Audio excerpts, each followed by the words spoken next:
Болжолубуз туура чыкты. Айтканыбыздай, бүгүн Кыргызстандын көпчүлүк аймактарында мезгил менен жаан, кар жаап, тоо этектеринде жана тоолуу райондордо кар катуу жаап жатат. Ошондой эле Чүй, Талас, Жалал Абад, Ысык Көл областарынын кээ бир райондорунда жаан-чачын катуу жаашы күтүлүүдө. Мындай туруксуз аба ырайы автоунаа энергетика жана коммуналдык кызматтардын ишин жана кышкы жайыттарда малды кармоону кыйындатат. Ошондуктан сак болуңуздар, анда эртең Кыргызстан жанага кошуна жайгашкан өлкөлөрү боюнча аба ырайы кандай болот? Аны мен Гүлүм Эркинбек кызы кененирээк айтып берем. Саламатсыздарбы?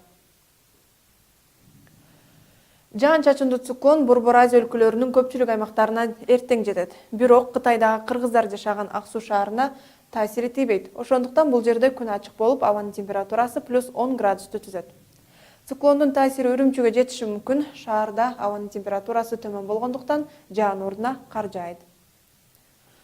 Казакстандын түндүгүндө эртең кар жаашы токтойт, бирок кар түштүгүндө жайгашкан Алмата шаарына жаашы ыктымал. Өзбекстанда термометр жогорку көрсөткүчтү көрсөтүп тургандыктан кар ордуна жаан төгөт. Мисалы Фергана өрөөнүндө жаан чагылган менен коштолуп жааса, Ташкентте нөшөрлөгөн жаан жаайт. Ал эми Нукуста эртең менен бир аз кар жаап, ал жаанга айланат. Түркмөнстанда да жаан жаап, абанын температурасы орто ченемден жогору болмокчу. Ал эми Тажикстанга да циклондун таасири жетип, жаан төгөт, бирок аба ырайы жылуу бойдон сакталат.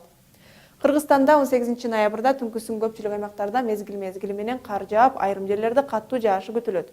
Күндүз Ош, Жалал Абад, Нарын областарынын көпчүлүк аймактарында, Чүй, Талас, Баткен, Ысык Көл областарынын кээ бир райондорунда кар жаап, зымдарга жана бактарга суу кар жармашат. Автожолдор тайгак жана тоңголок болот. Тоолуу аймактарда кар күткүсү күтүлөт. Батыштан соккон шамалдын ылдамдыгы секундасына 4-9 метрден, кээ бир райондордо 15-20 метрге жетиши күтүлөт. Эртеңки күнгө карата аба ырайы тууралуу болжолубуз ушундай болду. Анда эртеңге чейин көрүшкөнчө сак болуңуздар.